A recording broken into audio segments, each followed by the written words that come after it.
We've only got to wait for one more month.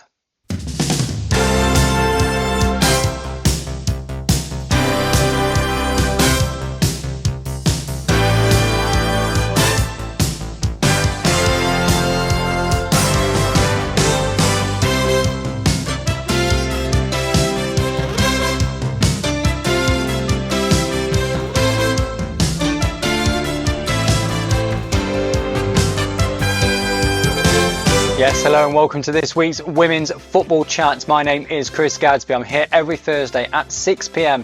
bringing you the very latest from the third and fourth tiers of women's football here in England. This is the show dedicated to the FA Women's National League and the 6 divisions within it. And as I alluded to there in the introduction, this time next month it will be the opening day of the FA WNL season. We will have had the opening round of matches by 6 p.m. on August the 18th. And this week, the fixtures came out. As you can see behind me, the board full of red once again. The first 252 league fixtures up on the board, awaiting the cup draws to go along with that as well. We'll get on to all of the opening day fixtures later on in the show, as well as some key dates for your diary and news on the Women's Football Chat Summer Knockout Tournament into the final now of the Summer Knockout. But first, let's go through the news from the past 7 days. Not a great amount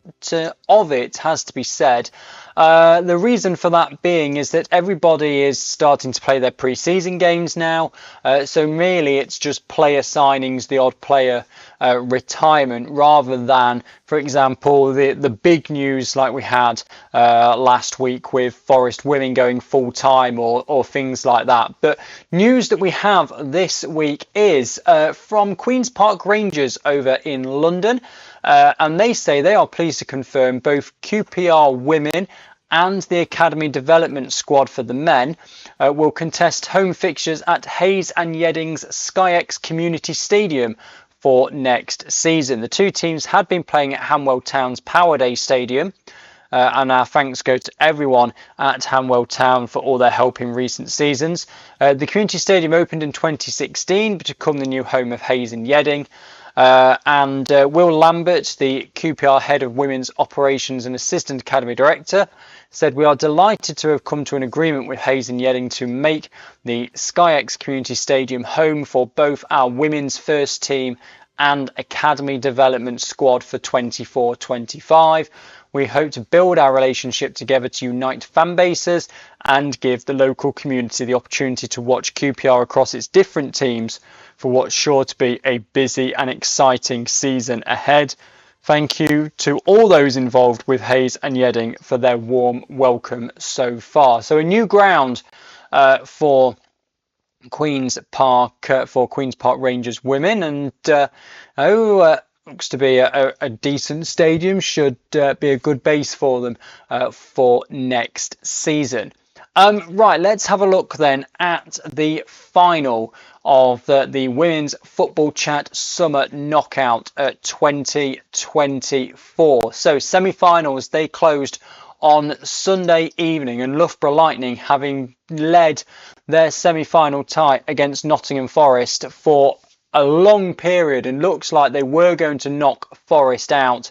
The last 14 votes all went to Nottingham Forest, and they end up winning by 2. 50.36% plays 49.64%. Nottingham Forest then going through to the final, and they are taking on Halifax, who beat Dulwich Hamlet with 64% of the votes in that one. So it's an all Northern Premier Division final. The vote is already open, so that the finalists get so that the winners get crowned kind of when we're all awake and active. So, and because we didn't need to do a draw.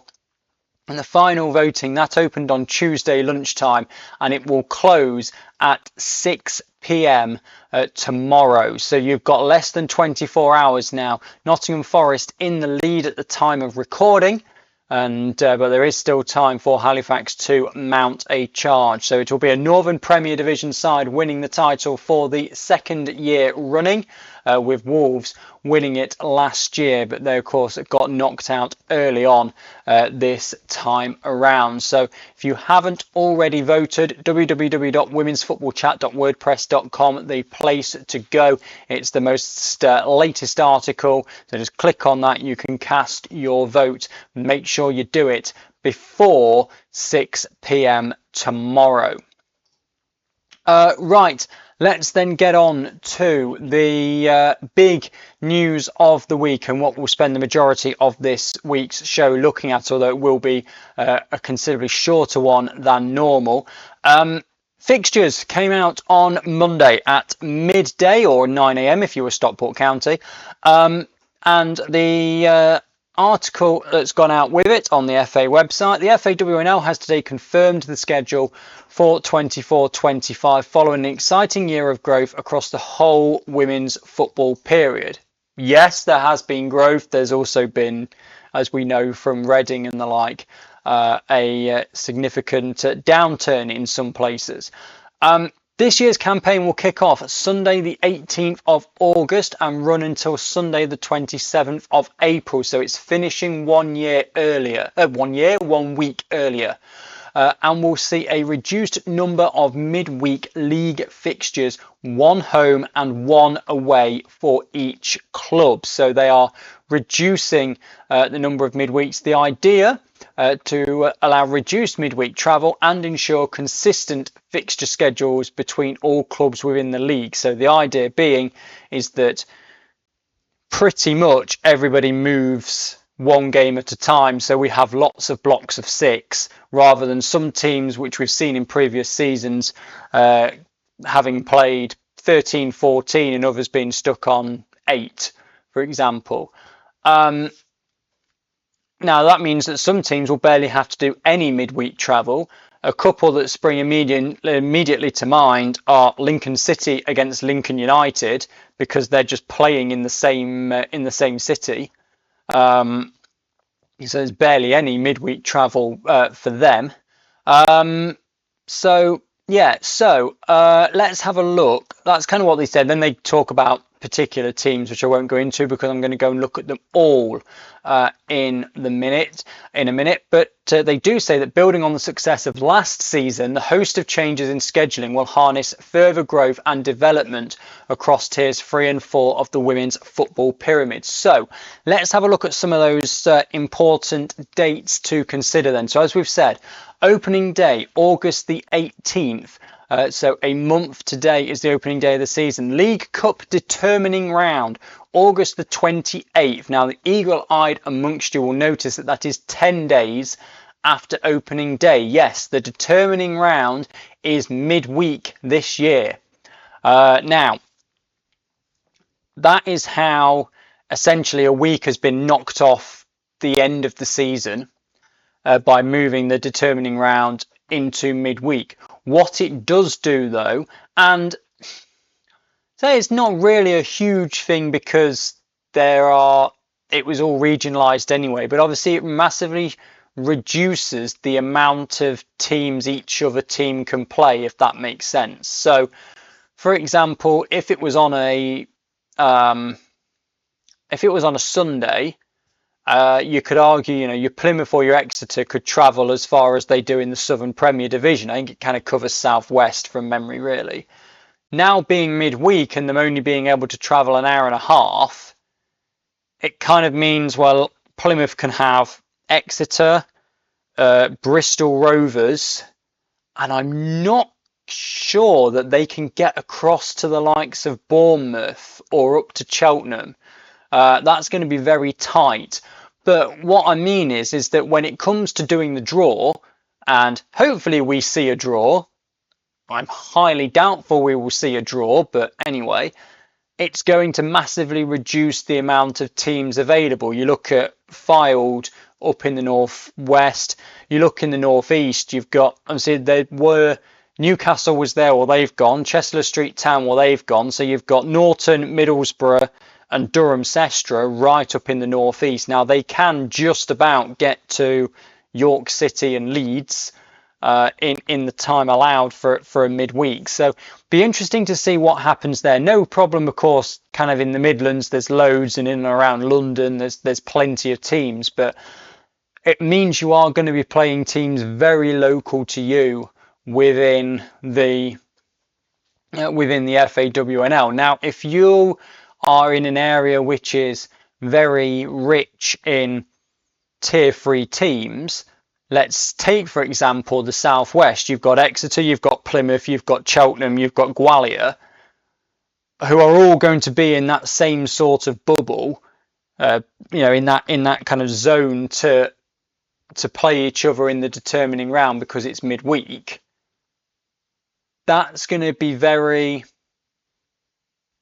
restrictive as to who they can play. And actually, I remember doing a graphic within the off season that showed where teams can play, and I remember that Exeter and Plymouth can't get as far as Gwalior and can't get as far as Cheltenham, because for midweek Exeter can only play Plymouth. I can't find that now, it was a while ago.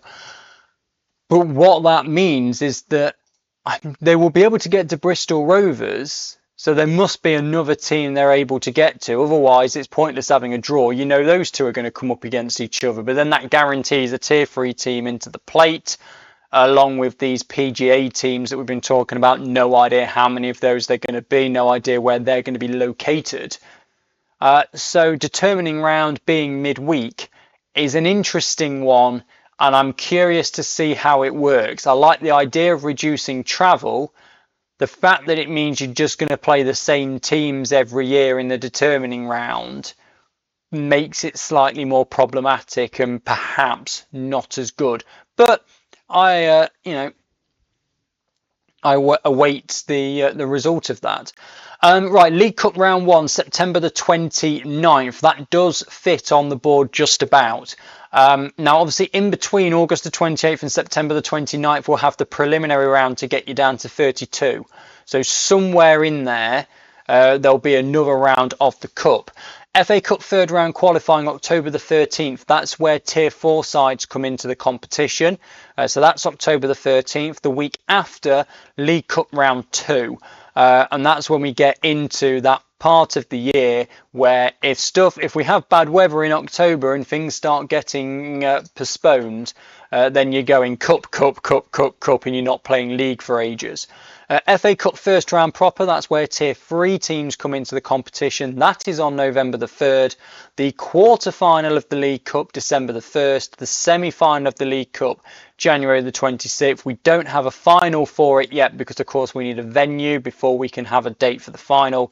And final day is April the 27th. So this is where, as I said, the League Cup determining round going into midweek is where you can shave a week off the end of the season. The idea is that teams play one home, one away. In reality, they will play more than that because of long cup runs, long county cup runs, long FA Cup runs. Postponements means that somewhere along the line teams will be playing additional midweek fixtures. There hopefully won't be loads and loads, but if everybody comes out of the season only playing 2 fixtures midweek in the league, I would be surprised. But it's a great idea. I'd say hopefully it works. If it does, then great. But we'll see how that happens over the course of the season. So yeah, plenty of cup games in there, and of course plenty we don't know. As I said, with all the PGA teams, how much of a preliminary round is there going to be, etc. So that's the situation in terms of important dates for your diary. Let's look then at the opening day fixtures on August the 18th. We'll start then looking at the fixtures with the Northern Premier Division. You'll notice slightly new graphics for this season as well. Essentially, FA full-time, as we know, notorious for being wrong, for being bad, for not being updated. And it was just causing a lot of the information I was putting on the show to be wrong. So I've significantly simplified the graphics this year, but it should make them far easier for you to read. And although I'll still be reading out that information, it will always come with the check before you travel, and do keep checking the social medias before you go. So these are the fixture pages for next season. You'll notice, although it's not really important at the moment, down the right hand side of the screen you have the league table.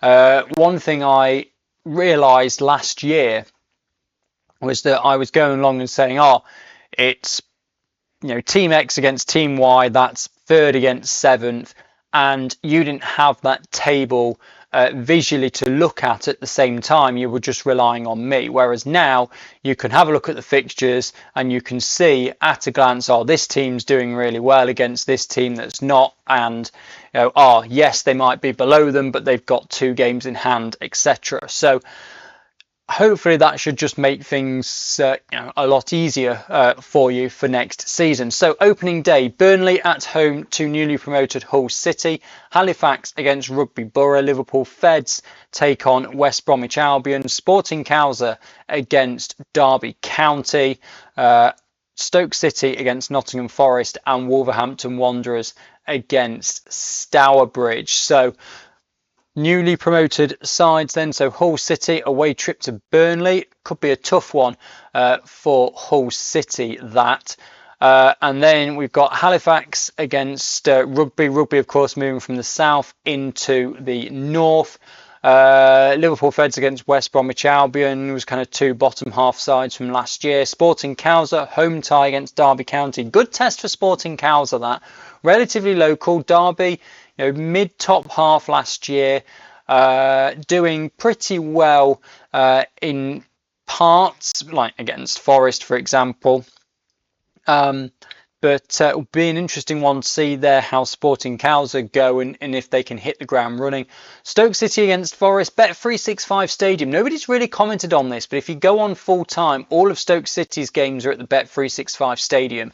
I think one thing that will help Forest there, because all their games are going to be at the City Ground next season, they are going to get very used to playing in these big stadiums, so the occasion shouldn't get to them. And then Stourbridge, who we know found it difficult last year and have gone through big changes over summer, are away at Wolves. So a local game for them, but again, a very difficult one. Southern Premier Division then, AFC Wimbledon against Lewis, Billericay Town against Gwalior United, Cheltenham Town against Plymouth Argyle, Exeter City against MK Dons, Hashtag United against Watford, and Oxford United against Ipswich Town. So 2 new sides in the league, AFC Wimbledon coming up from Tier 4, Lewis coming down from Tier 2. That'll be an interesting one to watch. Billericay against Gwalior United, 2 sides towards the bottom last season. Cheltenham against Plymouth, again 2 sides towards the kind of bottom half. Exeter City up from Tier 4, how will they do? They get a home game against MK Dons. Big clash towards the top, you would imagine, towards the end of the season, as Hashtag United, runners-up last year, take on Watford down from the Championship, and the two big sides in the Southern Premier Division fight it out early next season as Oxford United take on Ipswich Town. Moving through then into Division 1 Midlands, Boldmere St Michael's against Barnsley Women's, Leaford Athletic against Northampton Town, Lincoln City against Loughborough Lightning, Notts County against Lincoln United, Solihull Moors against Sutton Coldfield Town, and Worcester City against Peterborough United. So Barnsley Women's have made the move from the north into the Midlands, and they take on Boldmere St Michael's, Leaford Athletic and Northampton Town. Northampton kind of the top third, I think it was, last season. Leaford Athletic flirted with the bottom for a while but managed to stay up. Lincoln City had a disappointing year last year, but Loughborough Lightning just missed out at the end. They'll be wanting to go one better this year. Notts County, again, just survived. They take on newly promoted Lincoln United. Solihull Moors against Sutton Coldfield Town, 2 mid-table sides.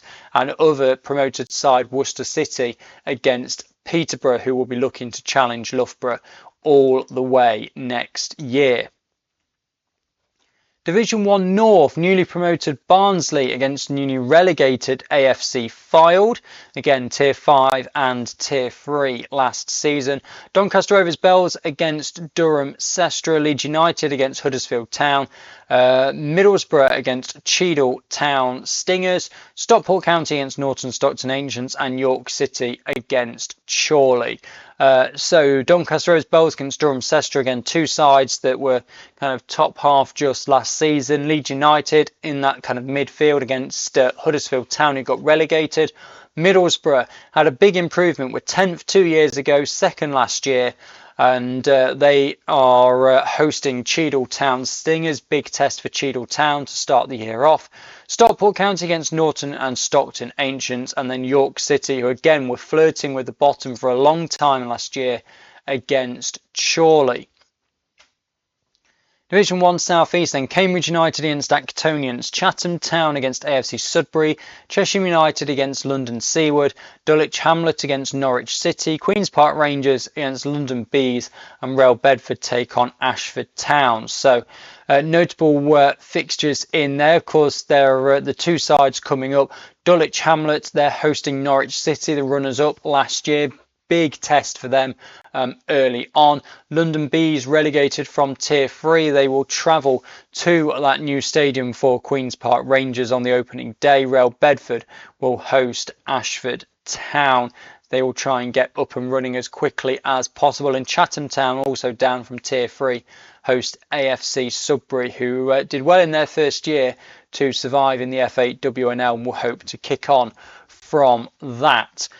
And finally then, in Division 1 South West, Bournemouth Sports against Portishead Town, Bridgewater United against Abingdon United, Bristol Rovers against AFC Bournemouth, Keynsham Town against Swindon Town, Moneyfields against Maidenhead United, and Worthing take on Southampton Women. So Bournemouth Sports, newly promoted side against Portishead Town, who did find it difficult last year, but with Chelsea not securing a point all season, they only really had to beat Torquay and were able to do that.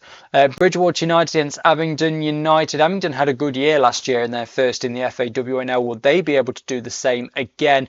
AFC Bournemouth will really be wanting promotion, having just missed out to Exeter City last season.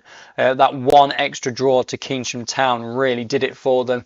This is going to be a tough start for Bristol Rovers, new into the FAWNL. We'll have to see how they get on against one of the team's best, one of the league's best rather. Keynsham Town against Swindon Town. Again, two sides.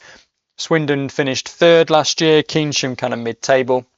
Moneyfields fourth last year against Maidenhead United, who were down towards the bottom, but again were able to do enough, much like Portishead. And Worthing have made the move from southeast to southwest, and they take on Southampton Women. So we do have to wait another 4 weeks for the opening day of the season, but there are the opening day fixtures in the FAWNL. Of course, you would hope that we get the draw for the determining round before too long, and then that can get put on the board as well, and then we'll let you know that determining round draw. But instead, we now just have to wait another 1, 2, 3, 4 weekends, and then at the end of weekend number 5, we will have the FAWNL back again. And that, of course, is when this show will really kick off with all of the results, fixtures and tables from the past 7 days in the FAWNL. But between now and then, said tomorrow 6 p.m. is the conclusion of the summer knockout tournament. Forest in the lead at the moment. Will they be able to hold on to that, or will Halifax be able to pull themselves back into it? You will have to go on to @WFootballChat to find out that on X. So thank you very much for watching and or listening to this week's episode of the Women's Football Chat. Please feel free to like and subscribe. That means you'll never miss a show when it comes out. You can also press the notifications button and you'll get a message when the new show goes live every Thursday at 6 p.m. I'll be back next Thursday at 6 p.m. with any more news that's come from the FAWNL. But between now and then, if you're able to go to a pre-season game, I know some have been behind closed doors. If you are able to go to a pre-season game, then do enjoy it. And I'll be back next Thursday at 6 p.m. bringing you the very latest. But for now, goodbye.